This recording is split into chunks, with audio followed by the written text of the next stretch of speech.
A chuva voltou a Madrid como um velho cobrador de impostos. Lenta, implacável, impossível de ignorar. Chorava pelos telhados desabados da Gran Via. Pingava das sacadas enferrujadas, sibilava no asfalto rachado que ainda guardava marcas de queimaduras do verão dos alertas nucleares. Luís de la Torre pressionou o ombro contra a porta lascada do que antes fora uma perfumaria e contou às crianças que passavam por ela. 11, 12, 13. Ela fechou os olhos, aguardou um instante e então trancou a porta atrás delas. Desde a noite em que as redes elétricas falharam e as bandeiras da Europa ocupada foram bordadas com símbolos emprestados, Louise havia se esquecido do calendário. No entanto, ela guardava um livro de registro de professora na cabeça. Dia 1. Encontrar comida. Dia 2. Encontrar água. Dia 3. Encontrar as crianças escondidas sob os ossos da cidade. O livro lhe dizia que aquele era o dia 1147. Ela não tinha quadros negros, livros didáticos, segurança, mas ao amanhecer de cada um desses dias, sussurrava a mesma promessa. Eles lerão. Eles sonharão com histórias que os ocupantes não conseguem traduzir. Eles saberão que existe uma linguagem além dos comandos. A sala de aula era uma catedral improvisada de sombras, iluminada apenas por uma lareira de tambor de óleo que Louise alimentava como uma divindade doméstica. Prateleiras queimadas serviam de bancos. Um espelho rachado resgatado de um salão de beleza servia também de janela e quadro negro. Naquela noite, ela começaria com Cervantes, um fragmento recuperado de uma barraca de mercado de pulgas, antes que os embargos estrangulassem a Espanha. Amanhã, ela poderia mudar para poesia proibida, Lorca, se as páginas não se desfizessem. Ela falava suavemente, seu espanhol com sotaque da fuligem da sobrevivência, mas quando as palavras voavam, elas brilhavam mais intensamente do que qualquer traçante ao redor. Olhos para cima, murmurou ela. E a mais nova, Alba, de 7 anos, ainda sem 2 dentes da frente, ergueu o queixo como se aguardasse a coroação. Louise traçou o ar, desenhando uma pena invisível numa página invisível. Aventura, entoou ela, deixando a palavra em inglês rolar como dados. Repita. Aventura, respondeu o coro. Suas vozes tremeram, faíscas de esperança dentro de uma caverna bombardeada. A porta se abriu novamente com um clique. O coração de Louise parou de bater. Um garoto de uns 13 anos entrou. Seu uniforme era novo demais. As botas sem solas, a insígnia em seu ombro inconfundível, a águia e o símbolo do relâmpago do corpo de segurança da ocupação. Olhos se arregalaram. Uma criança conteve um grito. Louise conteve a respiração. O rapaz tirou o boné, revelando cabelos loiros curtos e olhos da cor de baionetas deixadas na geada durante a noite. Ele falou em castelhano hesitante. Senhorita, meu nome é Rafael. Me disseram que as aulas acontecem aqui. A boca de Louise parecia cheia de cascalho. Ela deveria mandá-lo embora.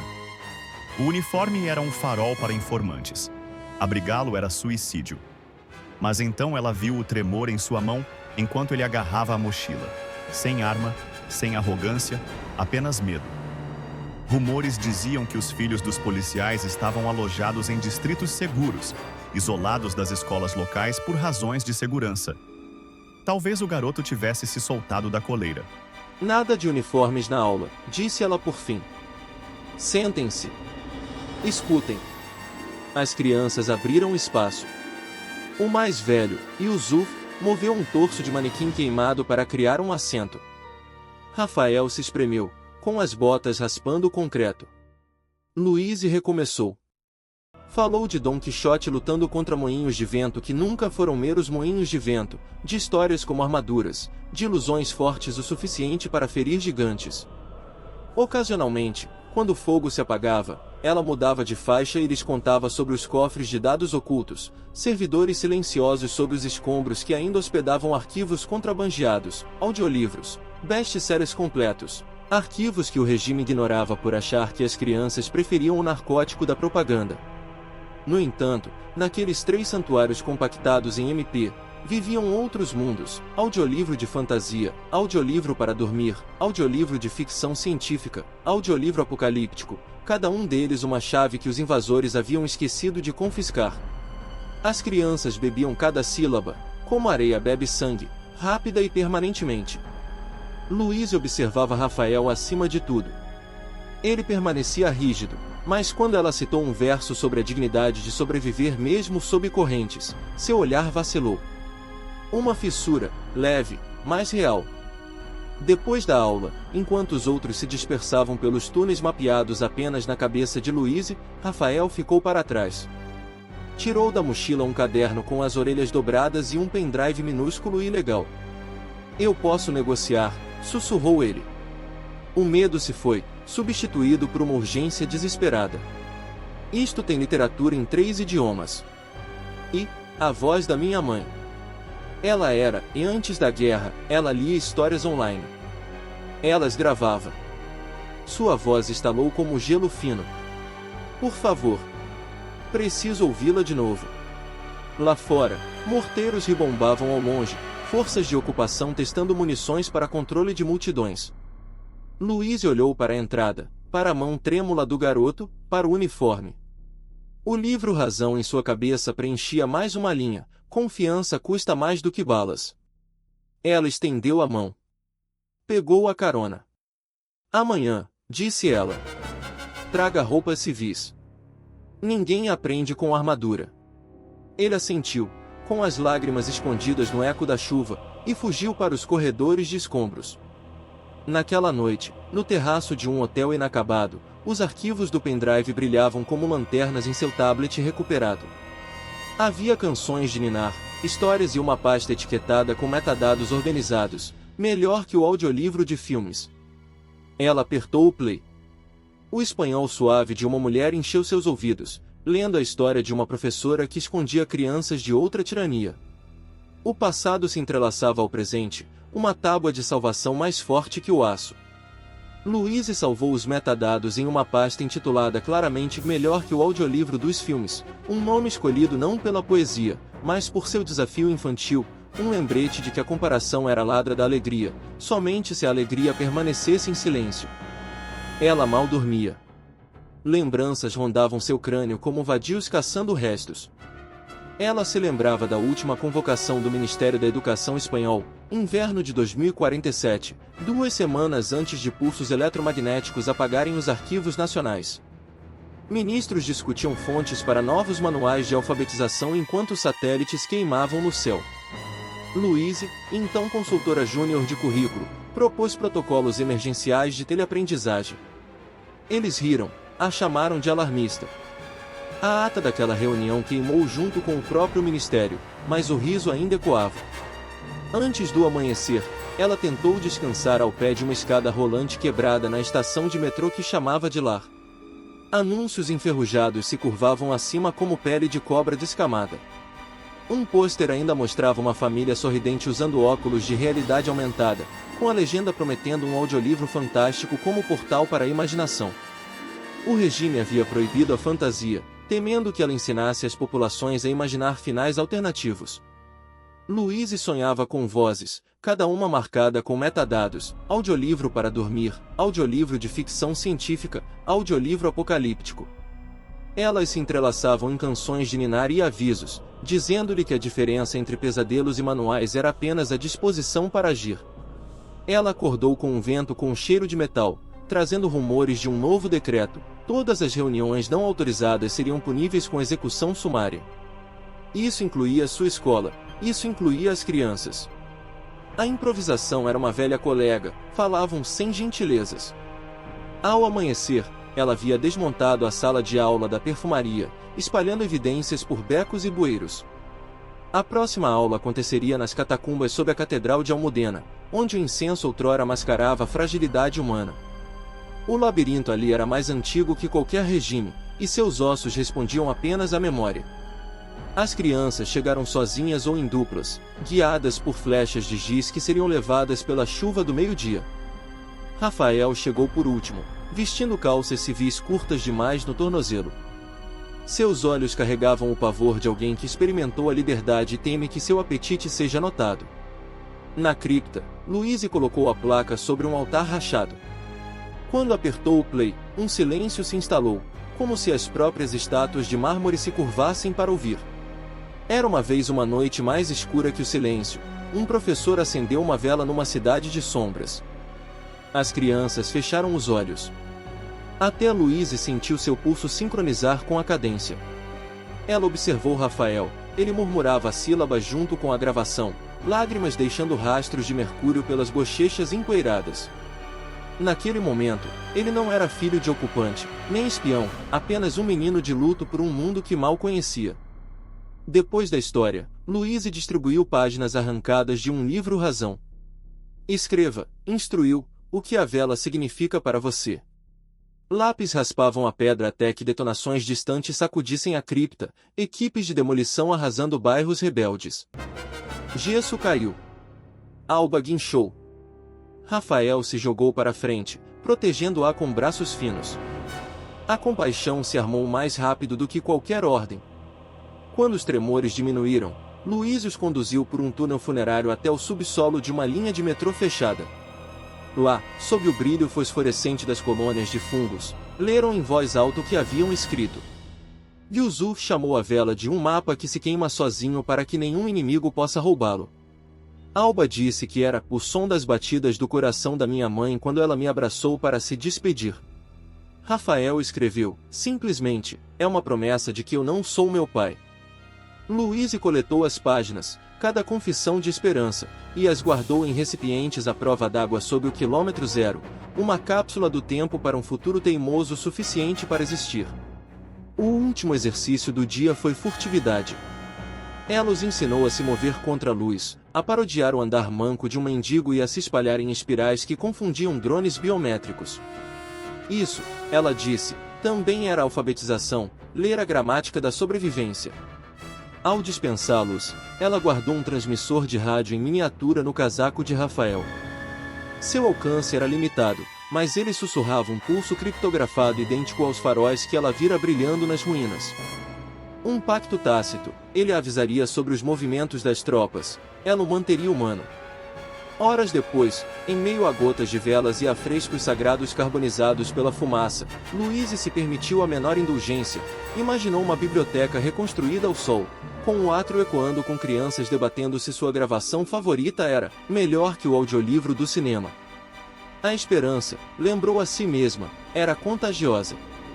Objetivos da aula para amanhã: despertar o questionamento, exorcizar a obediência, localizar a frágil intersecção onde a imaginação se transforma em insurgência. Bem acima, o amanhecer cortava o céu como uma ferida reveladora, e em algum lugar além do esqueleto de Madrid, outra sala de aula secreta ganhou vida, respondendo a dela em um código silencioso e luminoso. As chuvas pararam apenas o tempo suficiente para que a poeira de Madrid se transformasse em uma névoa fantasmagórica, serpenteando pelos becos como conspiradores cautelosos. Louise de la Torre deslizou pela arcada da Plaza Mayor, de cabeça baixa, o livro Razão da professora tic-taqueando furiosamente em sua mente. Ao amanhecer, uma transmissão criptografada estalou pelo microtransmissor no punho de sua jaqueta, toque de recolher adiantado para 1700 horas. Novas rotas de patrulha ao longo da Cava Baja. Panfletos de dissidência descobertos em Chambéry. Suspeitos serão processados. Ela sabia que processados era um eufemismo cujos passos sempre terminavam em covas sem identificação. Ela marcou o encontro 3 quarteirões ao sul do Prado incendiado, onde uma estátua de Goya ainda repousava sob as cicatrizes da explosão.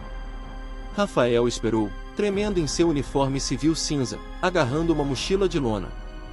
2 dias haviam deixado marcas profundas em seus olhos. Eles invadiram o complexo dos policiais, sussurrou. Levaram todos os discos de dados. Meu pai disse que estão pressionando por uma quarentena intelectual completa. Sua voz se prendeu à palavra pai, uma ferida que ele não conseguia desfazer. Louise observava, aquele garoto equilibrado no ponto de apoio entre a herança e a escolha. Ele cheirava óleo de arma e fumaça de vela, as religiões gêmeas da conquista e do aprendizado. Venha, disse ela. Vamos pelos túneis do bonde. Mais rápido. Abaixo da praça, os trilhos abandonados do bonde formavam um labirinto arterial. Gatos selvagens os seguiam, silenciosos como sinais de pontuação. Passaram por murais parcialmente pintados por artistas da resistência, cometas de neon em desafio à fuligem. Um deles dizia, em inglês, vire a página antes que apaguem a história. Outro exibia um livro aberto se transformando em uma pomba, com a legenda, fantasia de audiolivro.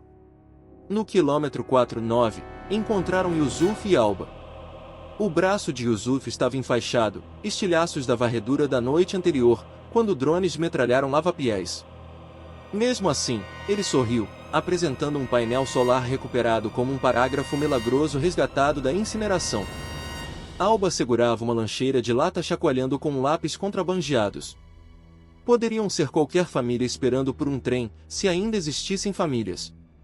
O plano de Louise se desenrolava no mapa em sua cabeça, migrar a turma todas as noites, manter as aulas ativas. O destino daquela noite, o codinome Atena, ficava sob o Palácio Real, uma adega abandonada, outrora reservada para banquetes de Estado, que jamais se repetiriam. Ela esperava que as grossas paredes de pedra abafassem o riso das crianças com os microfones térmicos. Eles emergiram na penumbra do porão.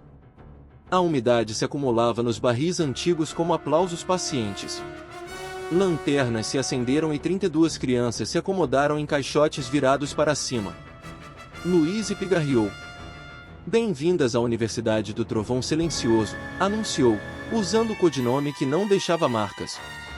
Ali, os títulos importavam, a imaginação era sua última moeda legal.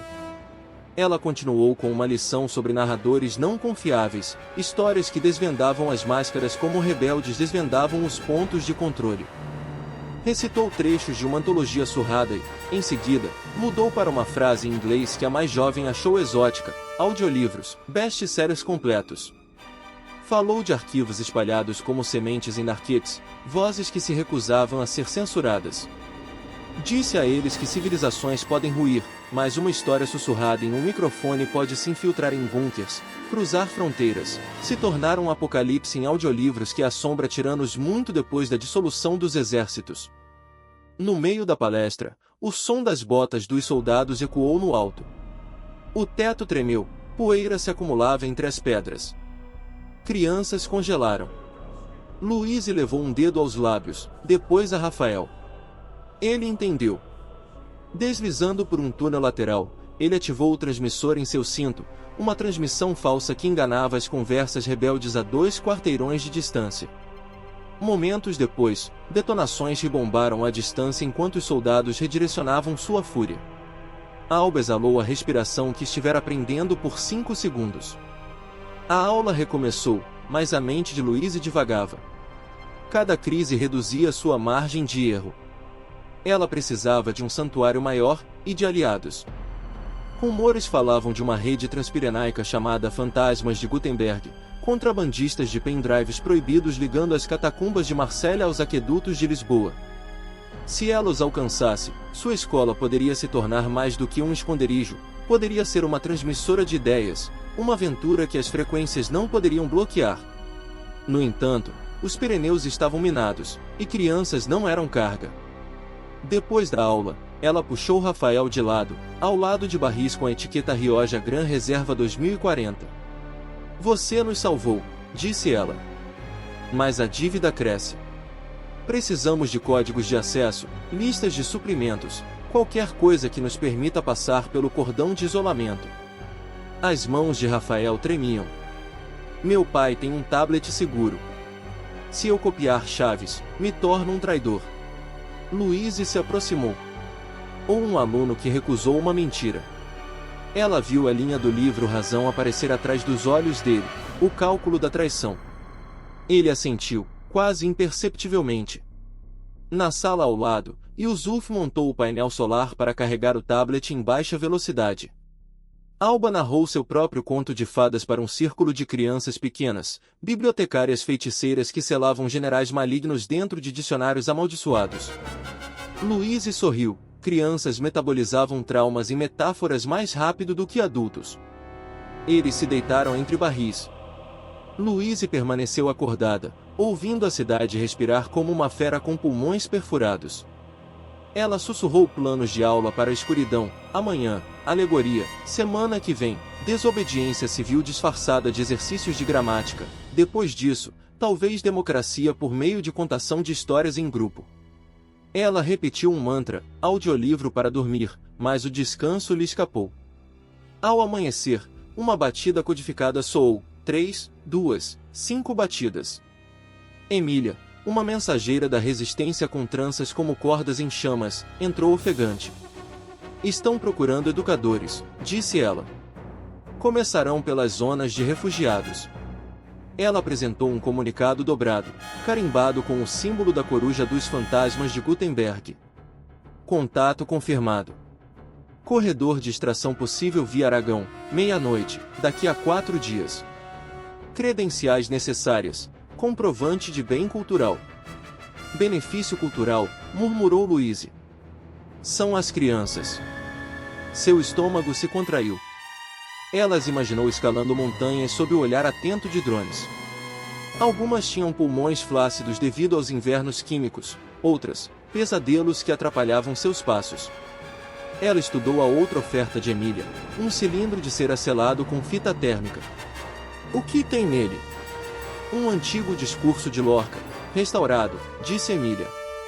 Presente de formatura. Louise virou o cilindro e leu o título gravado, melhor que o audiolivro do cinema. Ela riu, um som que a assustou. Nenhuma hipérbole é grande demais para o marketing de sobrevivência. Naquela tarde, Rafael retornou, com o rosto pálido, enfiando um fragmento de dados na palma da mão dela. Privilégios de administrador Roth, sussurrou. Mais soldados me seguiram. Sirenes soaram na superfície. Louise amaldiçoou os livros razão, os projetos, os sonhos, todas as burocracias da esperança. Em poucos minutos, holofotes atravessaram aberturas na altura do pescoço. Alto-falantes trovejavam ordens, não registrados, saiam com as mãos à mostra. Crianças choramingavam. Louise fez escolhas rápidas, e Yusuf e Emília conduziram metade da turma por um túnel subterrâneo. Louise, Rafael e o mais novo correram por uma escotilha para as cisternas do palácio. Ali, com água parada até os joelhos, a mente de Louise disparava. Ela não sacrificaria Rafael. O código dele poderia libertar centenas. Ela tocou o ombro dele. Você conhece outra saída? Ele engoliu em seco. Sim, a subbomba da cripta. Mas a grade é soldada. Louise pescou um pé de cabra enferrujado dos escombros. Momento de aprendizado, disse ela. Física, alavancagem. Juntos, eles forçaram a barra até o metal cantar a derrota. Ela conduziu Alba e 2 crianças pequenas. Tiros sacudiram as pedras atrás deles. Rafael empurrou Louise para frente, gritando, vai! Ele se virou, ergueu as mãos e caminhou em direção às silhuetas que se aproximavam. Não! Louise investiu, mas ele empurrou a grade para trás com força. Botas espirraram água. O túnel ressoou com comandos latidos, seguidos pelo estalo doentio de coronhadas. A voz de Rafael se transformou em um grunhido, depois em silêncio. O mundo se comprimiu ao ritmo das batidas do coração de Louise. Ela conduziu as crianças pelas artérias do esgoto até que emergiram nos jardins do campo Del Moro. A noite as envolveu. Chamas distantes tingiram o palácio de vermelho. Louise agarrou o fragmento de dados, um fantasma em seu punho, e naquele instante uma clareza selvagem se cristalizou. Histórias exigiam sacrifício, liberdade exigia editores corajosos o suficiente para extirpar a própria segurança. 2 dias depois, Louise, Yusuf, Alba e outros 26 se amontoaram a bordo de um caminhão de gado renomeado como transporte humanitário, Emília ao volante, o motor tossindo como um segredo crônico. Os Pirineus se espreitavam à frente, picos cobertos de neve radioativa. Drones zumbiam acima, mas o bloqueador de Emília emitia estática digital em forma de canto de pássaro. Louise conectou o cilindro de cera a um tocador surrado conectado ao console do caminhão. O timbre ressuscitado de Lorca se espalhou pela cabine. O teatro é uma poesia que nasce do livro e se torna humana. As crianças ouviam, com os olhos arregalados, o caminhão sacudindo sobre o asfalto esburacado. Yusuf perguntou o que significava teatro. Louise respondeu: é um lugar onde a verdade se disfarça de mentira para passar despercebida pelos guardas. Alba pressionou a testa contra a janela embaçada. Haverá escola para onde vamos? Louise sorriu através da fuligem. Em todo lugar que respiramos, há escola. Enquanto a aurora se abria por trás dos picos serrilhados, Yusuf avistou um drone de fronteira se aproximando. Sirenes de alarme soaram. Emília acelerou o motor. Louise agarrou o livro Razão mentalmente, chamada Suprimentos, Códigos de Escape, e se preparou. O que quer que acontecesse a seguir ficaria escrito nas ruínas da Europa em uma fonte que nenhum ocupante poderia apagar. Ela inalou, sentiu o gosto da neve e do diesel e sussurrou a lição do dia: aventura. A neve uivava sobre o cume como um coro de rádios quebrados, abafando o motor moribundo do caminhão com um ruído branco. Emília lutou com a alavanca de câmbio uma última vez, o metal rangeu, algo lá no fundo estalou, e o veículo derrapou de lado até as rodas traseiras se chocarem contra uma placa de gelo irradiado. Louise de La Torre bateu no painel, a visão explodindo em faíscas. Em algum lugar atrás dela, Alba choramingou, e Yusuf praguejou com os dentes cerrados. Os Pirineus, irregulares e indiferentes, os cercavam como um tribunal preparado para governar por avalanche. Acima do vale, o drone da fronteira se inclinava, sua lente térmica procurando por assinaturas indesejadas. A bateria do bloqueador emitiu um último som de estática antes de se dissipar em silêncio. O livro de registro de professores de Louise exibia avisos em sua cabeça: presença primeiro, 29 crianças, 2 adultos. Faltas não eram permitidas. Ela sacudiu o ombro de Emília. Vamos. Agora. Eles saíram do caminhão em montes de neve na altura dos joelhos, cada respiração uma lâmina. Emília apontou para uma fissura no penhasco, um poço de manutenção abandonado que antigamente fazia parte de um ramal ferroviário transmontano.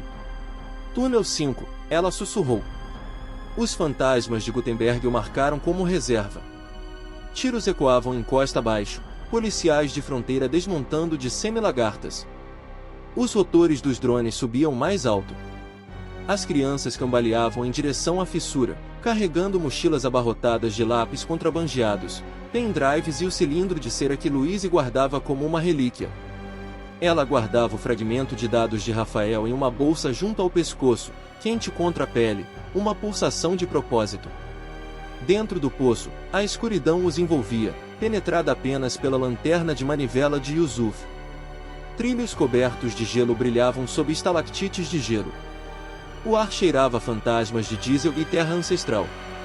Louise contou cabeças novamente, 29. Exalou alívio e gesticulou para que Emília fechasse a porta de segurança. O metal rangeu ao se fechar no momento em que um holofote varreu a entrada e pintou suas pegadas com um brilho estéril. Eles escalaram por horas, o poço inclinado para cima, os trilhos se deformando em escadas enferrujadas. Crianças ofegavam, a neve derretida pingava dos cabelos como morfina para as rochas abaixo. Louise os mantinha em movimento com fragmentos sussurrados de mitos, Odisseu na tempestade, Cererezade amanhecendo com histórias, uma bibliotecária que lia melhor que os carrascos. Cada parábola terminava com a mesma palavra, dita como um destino, aventura. Quando a exaustão ameaçava um motim, ela acionou o alto-falante do tablet e deixou a voz de Lorca sair, baixa, melódica, desafiadora. Não era apenas conforto, era camuflagem psicológica. Os espectros de radiofrequência fervilhavam de sensores de ocupação, mas ainda não haviam ensinado algoritmos a temer a poesia. No meio da encosta, o túnel se abria para uma estação de comutação enterrada. Sinais enferrujados balançavam como um semáforo congelado. Um fogão de acampamento chiava, já aceso. Figuras emergiram das sombras usando capas bordadas com páginas de livros desbotadas. Sua líder, uma mulher magra com cílios delineados pelo gelo, estendeu as mãos enluvadas. Maia, ela se apresentou. Os fantasmas de Gutenberg.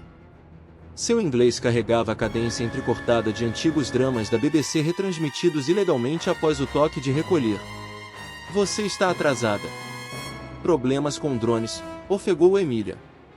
O olhar de Maia percorreu as crianças. Estes são os bens culturais. Ótimo. Ela apontou para Louise. Você deve ser a professora bibliotecária que todo mundo cita. Professora, corrigiu Louise. Aspirante a bibliotecária. O sorriso de Maia foi uma faísca breve. Perto o suficiente. Temos transporte esperando, mas o último teleférico sai em 40 minutos. Depois disso, os satélites térmicos dominam o céu. Ela jogou para cada criança uma folha térmica finíssima, impressa com chaves de criptografia que pareciam constelações. Use isso por baixo da roupa. Eles embaralham o infravermelho. Eles seguiram Maia por um corredor de manutenção que dava para uma caverna cujo teto desaparecia na névoa. Suspenso no vazio, um antigo bonde de carga balançava ao vento, com o casco pontilhado de remendos de solda. A neve caía em espiral por frestas onde deveria haver tábuas no assoalho. Louise conduziu as crianças a bordo. O carro deu um solavanco, as rodas rangendo contra o aço congelado. Yusuf girou a manivela sob a orientação de Maia, os cabos rangendo enquanto avançavam lentamente acima da escuridão. Na metade do caminho, buzinas soaram do lado espanhol, soldados haviam rompido o túnel 5. Holofotes varriam a caverna. Um facho de luz queimou o flanco do carro, o metal chiou. Maia praguejou e apertou uma alavanca. O teleférico acelerou, faíscas caindo em cascata no abismo. Balas ricocheteavam nos rebites. Alba gritava. Louise a puxou para perto, sussurrando versos de Dom Quixote sobre cavalaria andante e probabilidades impossíveis. Outra bala atravessou o teto, o ar gélido uivava lá dentro. Louise empurrou crianças no chão, protegendo-as com o corpo enquanto lascas de gelo cortavam o teto. Então, uma súbita folga, o teleférico bateu na plataforma mais distante, quase o jogando ao mar. Mãos os puxaram para solo francês, médicos da resistência com faixas esfarrapadas da Cruz Vermelha. Um médico pressionou estetoscópios contra peitos minúsculos, acenando com a cabeça em aprovação. Outro cobriu os buracos de bala no casaco de Yusuf com fita adesiva. Louise olhou para trás. O teleférico, furado e balançando, desprendeu-se da polia e mergulhou no abismo. Os holofotes desapareceram na neve rodopiante. Um silêncio denso e culpado se instalou. Maia os conduziu a uma usina hidrelétrica desativada, cujas turbinas estavam destruídas para abrigar servidores. Um calor os envolveu, vapor de fontes geotérmicas. Racks de processadores improvisados piscavam em azul e verde, o pulsar de dados ilegais. Pintado na parede, biblioteca é um campo de batalha onde ninguém sangra, mas todos lutam. Chamamos este lugar de Biblioteca Zero, disse Maia. Daqui, espelhamos todos os textos proibidos e os transmitimos por redes ME. Ela apontou para um conjunto de óculos de realidade virtual, VR, de tamanho infantil. E criamos aulas. Seu tom suavizou. Suas aulas. Louise prendeu a respiração. Ela não ousava imaginar que sua escola fosse além de sussurros. Maia abriu uma escotilha que dava para uma cabine de gravação forrada com cortinas antigas de teatro. Um único microfone estava pronto. Você fala, explicou Maia. Nós fatiamos sua voz, a sintetizamos, multiplicamos línguas.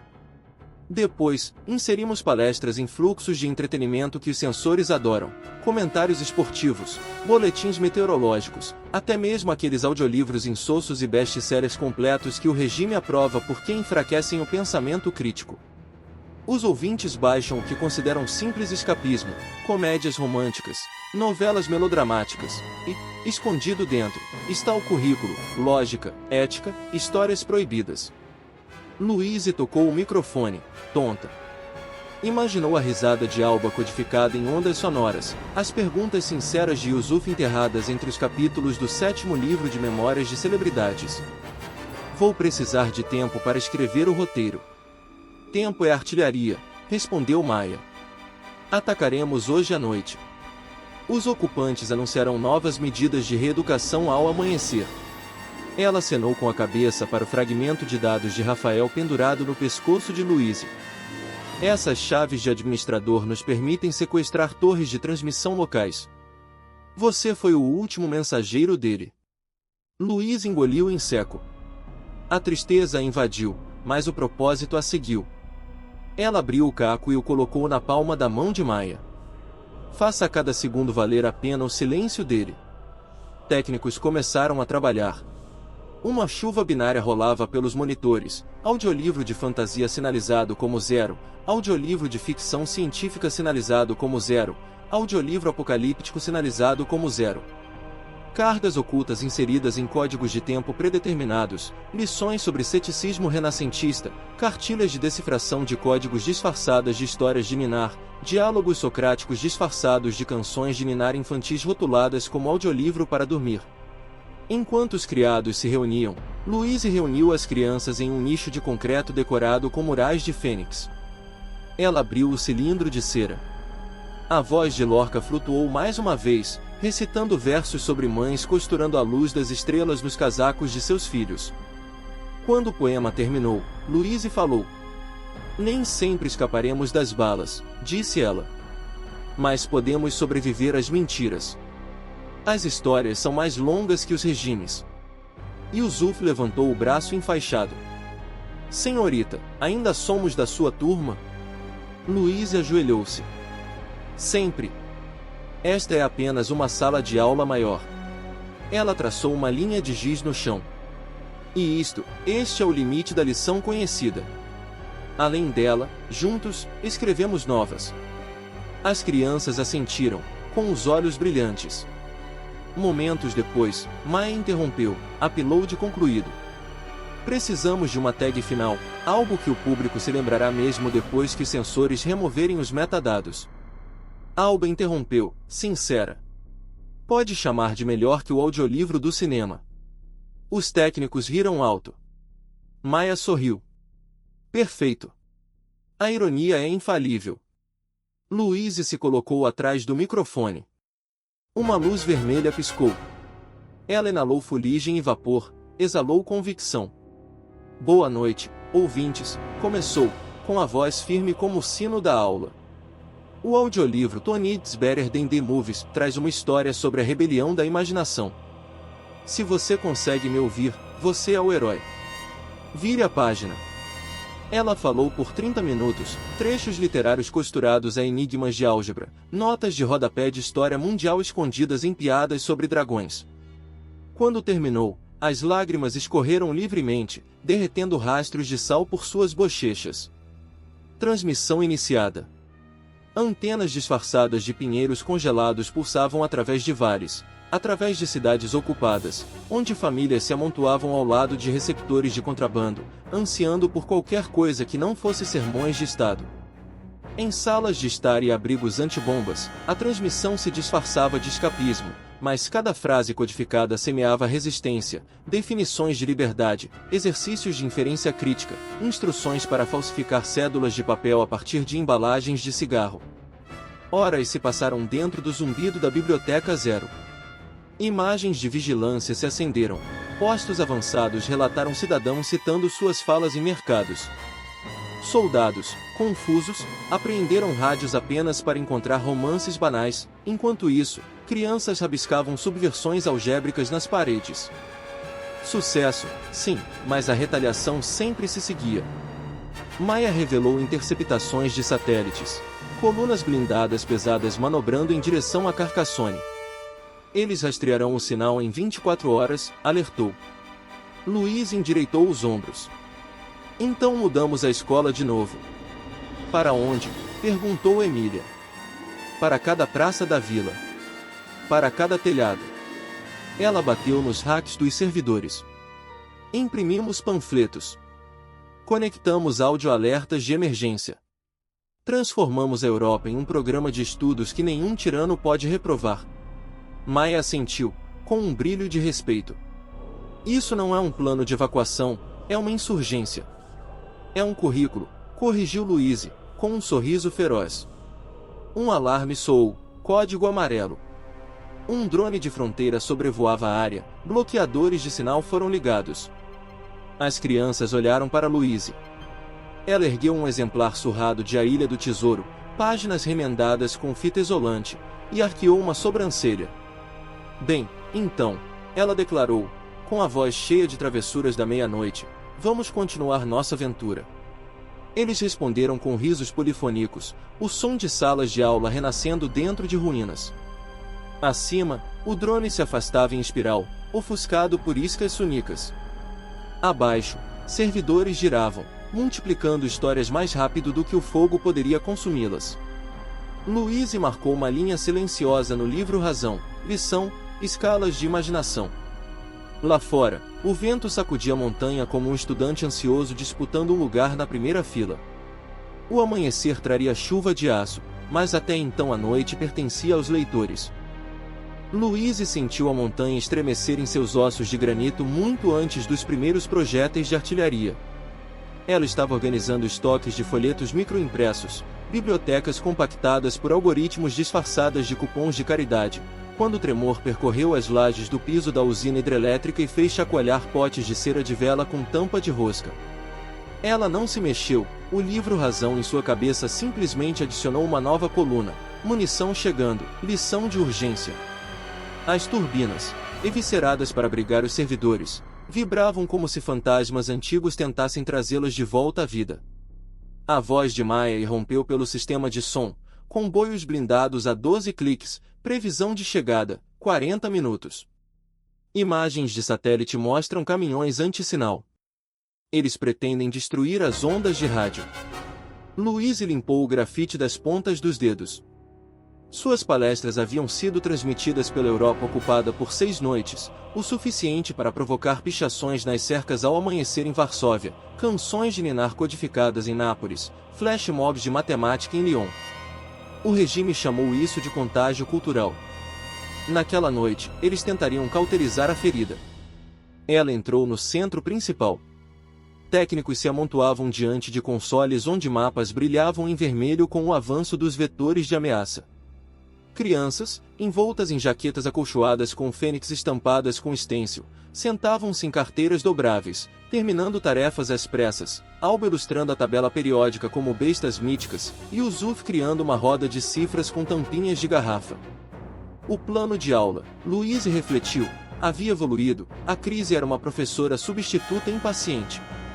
Emília apareceu, toda suja de graxa, segurando um carretel de cabo de fibra ótica. Podemos pegar carona no canal nacional de emergência, disse ela, com a respiração ofegante. Mas precisamos transmitir antes que os bloqueadores invadam o vale. Depois disso, silêncio. Maya se juntou a eles, com os olhos brilhando como vidro de tempestade. Nossa melhor opção é a antena Delta, no Pico Sul.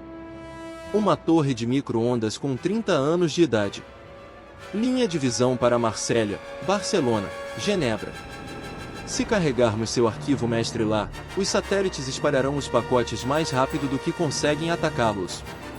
Louise olhou para as crianças. Quem está com o arquivo mestre? Alba ergueu a mão enluvada. Sim. Ela deu um tapinha na lontra de pelúcia que sempre carregava. Um drive de Waffer estava costurado em sua barriga. Louise engoliu em seco, a esperança se escondia dentro da inocência, novamente. E o Zuf bateu na roda de cifras. Eu posso configurar a chave de transmissão. Um bloco de 32 caracteres de uso único. Eles nunca vão quebrá-lo antes do fim da história. O peito de Louise se aqueceu. O medo era real, mas aquilo também era, crianças usando a curiosidade como arma. Ela se dirigiu à sala, levem apenas o que viaja na velocidade do propósito. Nós escalamos o Delta. A procissão atravessou portas de segurança e entrou em túneis iluminados por bioluminescência fúngica. A neve derretida gotejava a ritmos sobre trilhos de aço, um metrônomo ansioso. A meio caminho de uma escada em espiral de manutenção, a montanha convulsionou, impacto de granada. A poeira subiu em cascata, luzes piscaram. Uma criança gritou. Louise firmou a voz com Cervantes. Coragem, amigos. Gigantes fingem ser moinhos de vento, nós os lembramos de quem escreve a história. Eles emergiram em uma crista raspada por lâminas de gelo. Lá embaixo, faróis serpenteavam como vermes de veneno neon, comboios convergindo. Acima, grupos de drones estendiam asas de lasers de busca vermelhos. Maya sacou uma pistola EMP portátil. Um tiro, um anjo caindo, murmurou ela, disparando. Um drone saiu em espiral, em chamas, sua descida um ponto final silencioso na nevasca. A antena delta erguia-se à frente, cabos esqueléticos e congelados brilhando como cordas de harpa. A escada de acesso estava coberta de geada vítrea. Louise começou na frente, mãos enluvadas entrelaçando-se com precisão calma.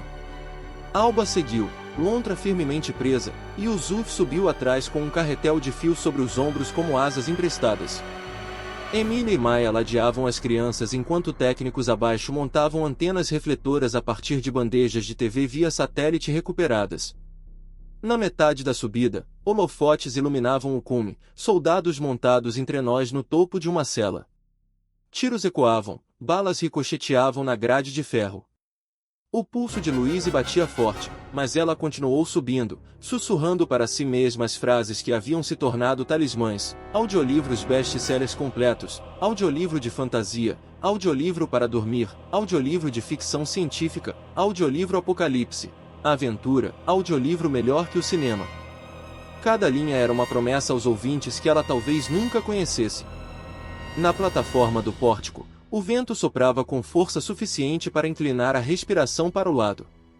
O gabinete do transmissor estava trancado com cadeado, mas a cifra da tampa da garrafa de Yusuf escondia uma chave de tensão. 2 voltas rápidas e a algema se rompeu. Lá dentro, placas de circuito dormiam sob o gelo. Louise sentou Alba ao lado do painel aberto. "Guarde nosso contador de histórias", disse ela a Yusuf. Abaixo, o coro da serra se elevava, escudos de choque se chocando, ordens sendo gritadas. Maya transmitiu pelo rádio: "Esperamos 2 minutos antes da invasão." Louise ligou o transmissor. Os LEDs piscaram e depois se mantiveram acesos. Ela retirou um fio de fibra do carretel de Emília. A estática chiou em seu fone de ouvido, resultando na sequência de inicialização de um retransmissor de transmissão não utilizado desde o segundo referendo catalão.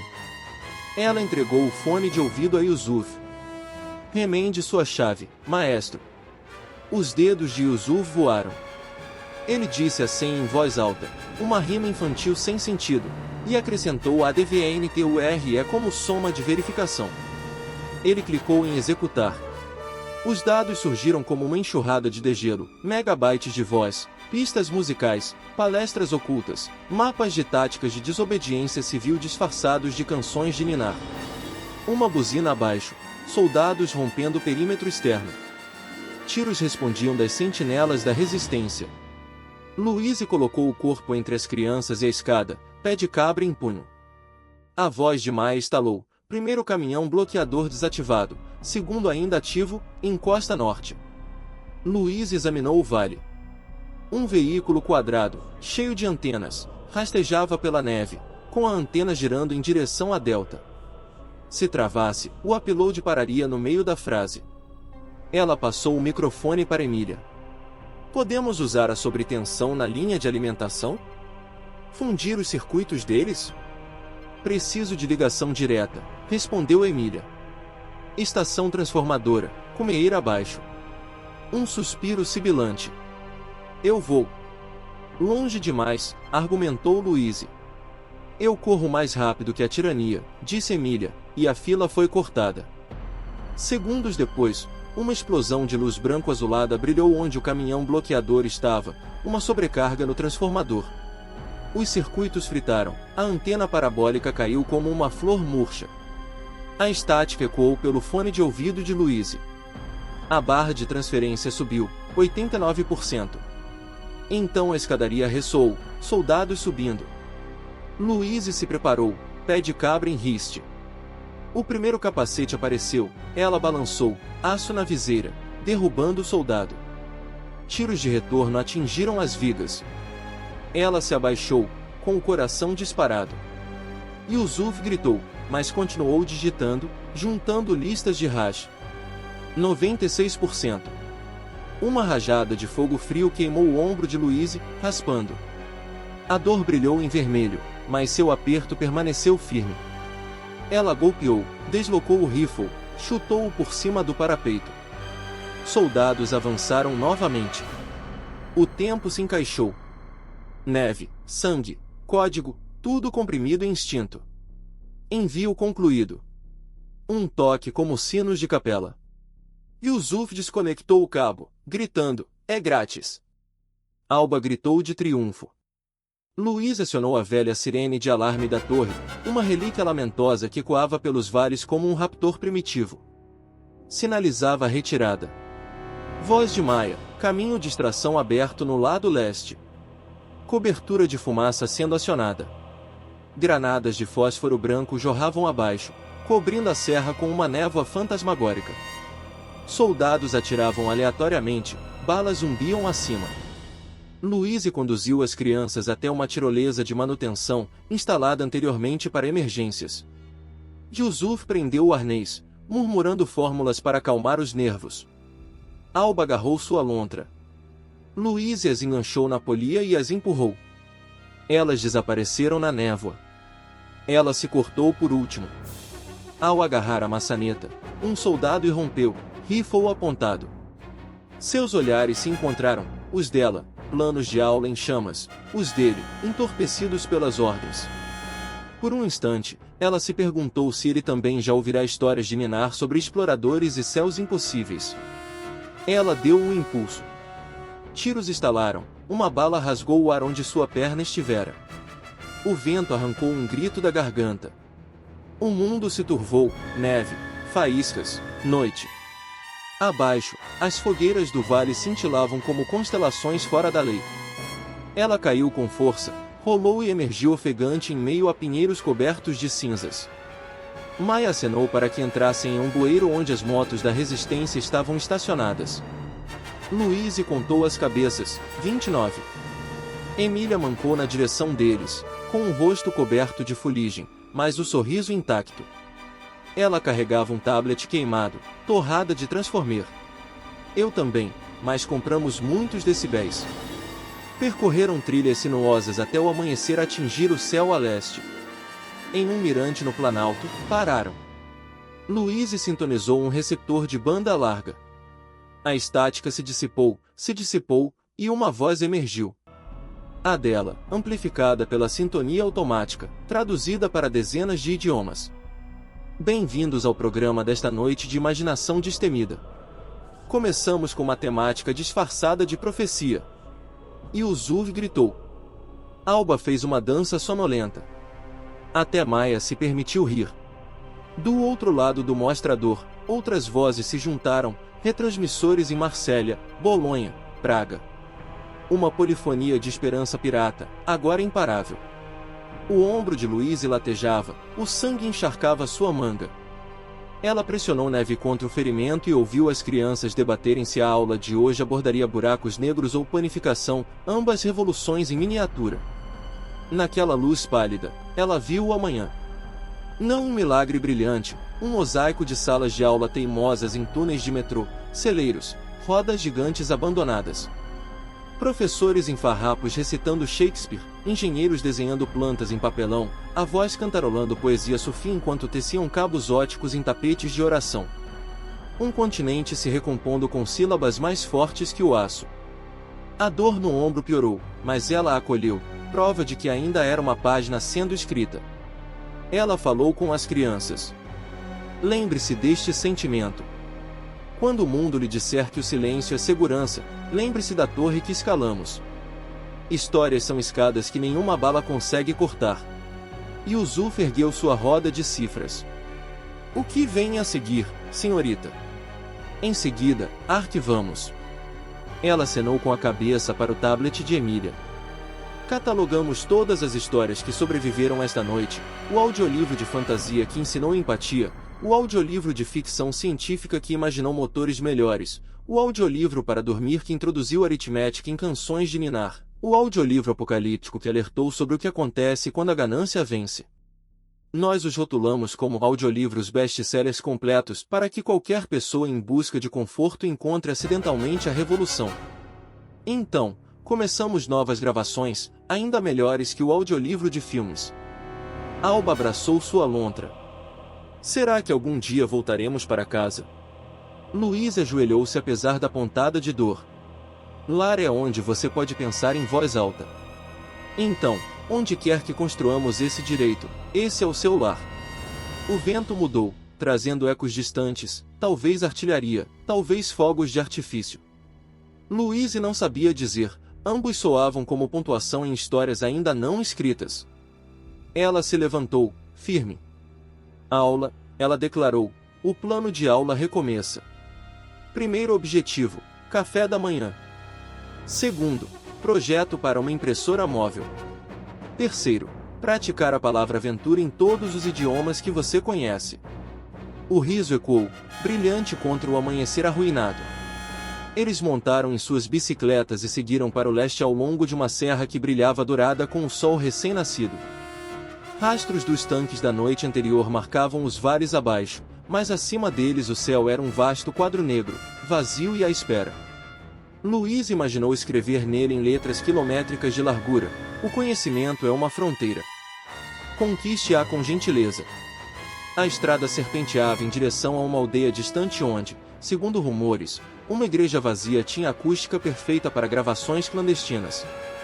Luiz pedalava mais forte, o coração em sincronia com a tagarelice das crianças.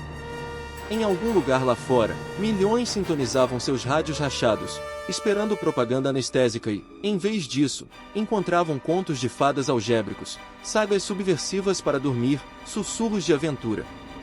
A transmissão ficou mais fraca em seu receptor à medida que o terreno intervinha, mas a cadência permanecia na memória, sua própria voz ecoava por incontáveis ouvintes.